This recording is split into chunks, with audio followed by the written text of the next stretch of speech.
Even welcome to divine tarot with Divya. कैसे हो आप सब लोग? आई होप आप सब बहुत अच्छे होंगे गाइस। सो आज हम ये देखेंगे कि आपके पार्टनर के ट्रू इंटेंशंस क्या हैं आपको लेकर, कि पता लगेगा कि रियलिटी चेक क्या है। आपके लिए रियलिटी चेक हो सकता है या फिर उनके लिए हो सकता है। सो चलिए देखते हैं कि उनके पार्टनर के आपके पार्टनर के ट्रू इंटेंशंस क्या है। जब तक मैं शफलिंग कर रही हूँ तब तक आप कमेंट्स में 111 लिख दीजिए, ताकि जो एनर्जीज हैं वो आपके साथ कनेक्ट हो जाए और रिजोनेट हो जाए। सो चलिए स्टार्ट करते हैं। हे ईश, हे परमपिता परमात्मा श्री राधा, मेरे व्यूवर्स के पार्टनर के ट्रू इंटेंशंस क्या है उनको लेकर। ओ माय गॉड, मैं किरण कार्ड नहीं लेती। मेरे व्यूवर्स के पार्टनर के ट्रू इंटेंशंस क्या है उनको लेकर, यूनिवर्स प्लीज मुझे बताइए।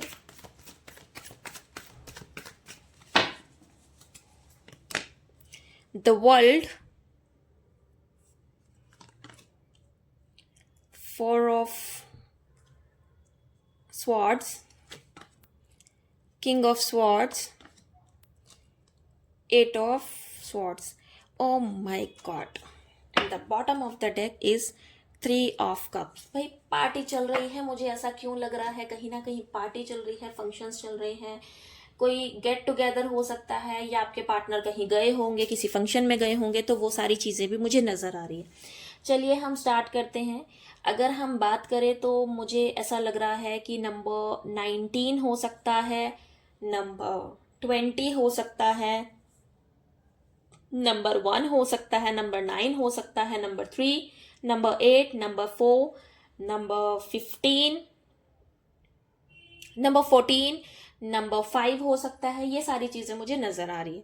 सो सबसे पहले अगर मैं बात करती हूँ आपके पार्टनर की, तो राशियां भी देख लेते हैं। अगर मैं राशि की बात करूँ तो जेमिनाई, लिब्रा और एक्वेरियस है, मिथुन, तुला और कुंभ।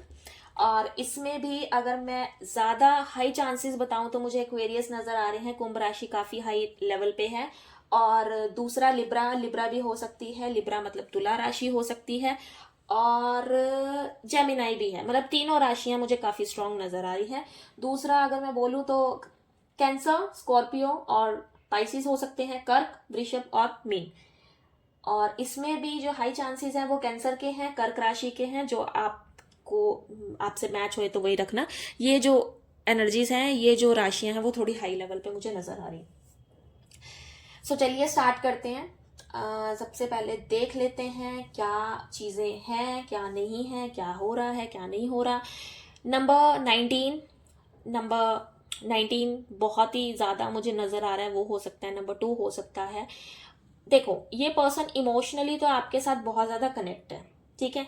उनके ट्रू इंटेंशंस आपको ऐसे लेकर है कि वो ये सोचते हैं कि आप उनकी पूरी दुनिया हो, या जब भी आप उनके पास होते हो तो उनको ऐसा फील होता है कि जैसे यूनिवर्स उनके साथ है। ही फेल्ट कि कोई ना कोई एक ऐसी चीज़ है जो उनको सेव कर रही है, जो उनको ऐसा रियलाइज करवा रही है कि हाँ, उनकी इंट्यूशंस बहुत प्योर रहती है, उनके एक्शंस बहुत प्योर रहते हैं, वो बहुत पॉजिटिव फील करते हैं। लेकिन उनको ऐसा लगता है कि आप उनके साथ ऐसे हो कि मान लो वो अभी डिस्टर्ब हो रहे हैं तो आप उनको हैप्पी कर दोगे। कई बार तो आप उनको गुस्सा भी दिलवा देते हो, ऐसा नहीं है कि गुस्सा नहीं दिलवाते। बट थिंग इज, उनको ऐसा लगता है कि जहाँ पे उनको मोटिवेशन चाहिए वहाँ आप उनको मोटिवेशन देते हो, जहाँ उनको इमोशनल सपोर्ट चाहिए वहाँ पे आप उनको इमोशनल सपोर्ट देते हो, जहाँ पे उनको ऐसा लगता है कि उनके पास कोई सोल्यूशन नहीं है, आप सडनली कोई ऐसी बात बोल देते हो कि उनको सोल्यूशन मिल जाता है। सो वो चीज़ें इनको फील होती है, या इनके जो इंटेंशन है वो आपको लेकर डेफिनेटली बहुत ज़्यादा प्योर है, बहुत एक्सट्रीम लेवल पे प्योर है। बट इनको कहीं ना कहीं ऐसा फील होता है कि इनकी, अगर मैं खुद की लाइफ की बात करूँ तो इनको एनजाइटी फील होती होगी। ये अभी राइट नाउ डिप्रेशन का फेस चल रहा है, वो फील कर रहे होंगे। पर इनके इंटेंशंस आपको लेकर काफ़ी प्योर है। ये सोचते हैं कि शायद ये आपको लेकर अपने घर पे भी बात कर सकते हैं। ये आपको बहुत अथॉरिटेटिव पर्सन मानते हैं। इनको ऐसा लगता है कि आप बहुत ज़्यादा इंटेलिजेंट हो, बहुत शार्प हो, आपका माइंड बहुत एक्सट्रीम लेवल पे काम करता है, आपके जो एक्शंस होते हैं वो बहुत ही माइंड ब्लोइंग होते हैं। और दूसरा, आप मतलब बहुत पॉजिटिव रहते हो, ठीक है। इनको ऐसा लगता है कि आप हमेशा दिमाग से सोचते हो, दिल से कम सोचते हो। जो आपके डिसीजन होते हैं वो बहुत सोच समझ के होते हैं, बहुत माइंडेड होते हैं। ऐसा नहीं है किसी ने कुछ भी कह दिया और आपने डिसीजन ले लिया, वैसा नहीं होता। आप सच बोलते हो, आप कम्युनिकेशन जब करते हो तो बहुत क्लियर कट कम्युनिकेशन करते हो, जो आपकी डिसीजन मेकिंग एबिलिटी है वो काफ़ी स्ट्रॉन्ग है, काफ़ी हाई है, तो इस पर्सन को वो चीज़ें काफ़ी अट्रैक्ट करती है आपकी तरफ। ठीक है, अगर मैं नेक्स्ट बात बताऊं तो देखो, ये पर्सन आपको एक इमोशनल, क्या क्या बोलूँ मैं इस चीज़ में, कि आप आपसे एक इमोशनल स्टेबिलिटी चाहते हैं। ठीक है, इनको ये लगता है कि जब भी ये इमोशनल होते हैं तो जब भी आपसे बात करें तो इनको फील होता है कि नहीं, you are the right person, जो इनको डील कर सकता है, इनको समझ सकता है, इनके साथ उन सिचुएशन को अंडरस्टैंड कर सकता है और उनका सोल्यूशन निकाल सकता है। ये वो चीज़ें फेस करते हैं अपनी लाइफ में। ठीक है, ऑल्दो इनका थोड़ा सा स्लीपिंग इशू भी रह रहा होगा, कि स्लीप सही से नहीं हो रही होगी, मूड स्विंग्स काफ़ी हो रहे होंगे इस पर्सन के, ओवर थिंकिंग हो सकती है, इमोशनल इंस्टेबिलिटी हो सकती है। कहीं ना कहीं इनको ऐसा भी लगता है कि ये अपनी लाइफ में डिसीजन लेने में बहुत ही ज़्यादा पुअर है, इनको वो चीज़ें भी फील हो सकती है। और ये भी फील करते हैं कि इस रिलेशनशिप में ये कहीं ना कहीं आप पे बहुत ही ज़्यादा डिपेंडेंट है।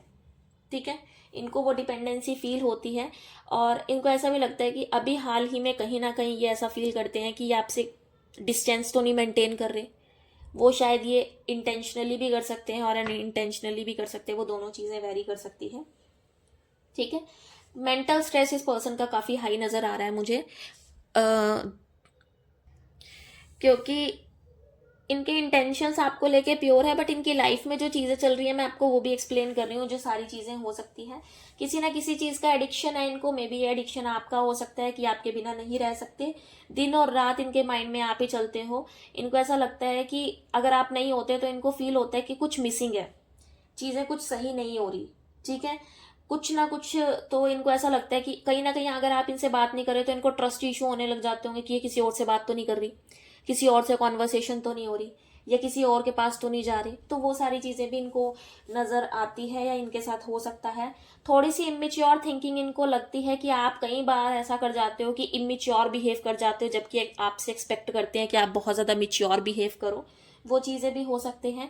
या फिर ये आपसे कम्युनिकेशन करना चाहते होंगे तो आप बिल्कुल भी रिप्लाई नहीं करते होंगे, बात नहीं करते होंगे।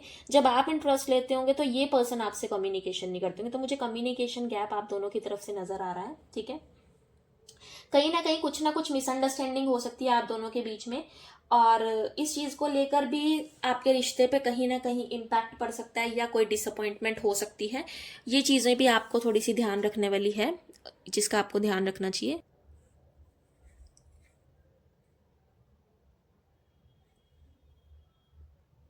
तो आपको करना क्या है, देखो, सबसे पहले तो ये पर्सन, अब मैं फाइनल बताऊंगी, जो फाइनल आउटकम होता है कि अब इस पर्सन के माइंड में क्या चल रहा है। ये सारी चीजें थी कि ये आपको लेकर सोचते क्या है। अब भी इनके लाइफ में डिले, डिप्रेशन, ठीक है, लोनलीनेस बहुत ज्यादा चल रहा है। अपने आप को बहुत ही बंधा महसूस कर रहे हैं ये पर्सन। इनको ऐसा लगता है कि इनके खुद के हाथ में कुछ नहीं है। फियर बहुत ज़्यादा है, इनको नहीं पता किस चीज़ का है, शायद करियर का डर हो, आपको खोने का डर हो, चीज़ें सही नहीं हो रही उस चीज़ का डर है। नेगेटिव थॉट्स बहुत ज़्यादा आ रहे हैं। सक्सेस में बहुत ज़्यादा डिले हो सकता है, चीज़ें नहीं सही हो सकती। रिस्पॉन्सिबिलिटी बहुत ज़्यादा हाई फील कर रहे होंगे कि नहीं हो पा रहा। ऑब्स्टेकल बहुत ज़्यादा आ रहे होंगे, और रिस्ट्रिक्शंस ये बहुत ज़्यादा फील कर रहे हैं अपनी लाइफ में कि रिस्ट्रिक्ट बहुत ज़्यादा है। और रिलेशनशिप में भी मुझे ऐसा नज़र आ रहा है कि अभी जो इनके एक्शंस है वो बिल्कुल भी ठीक नहीं होंगे। कई बार तो ऐसा होगा कि ये खुद से ही सारी चीज़ें खराब कर देंगे।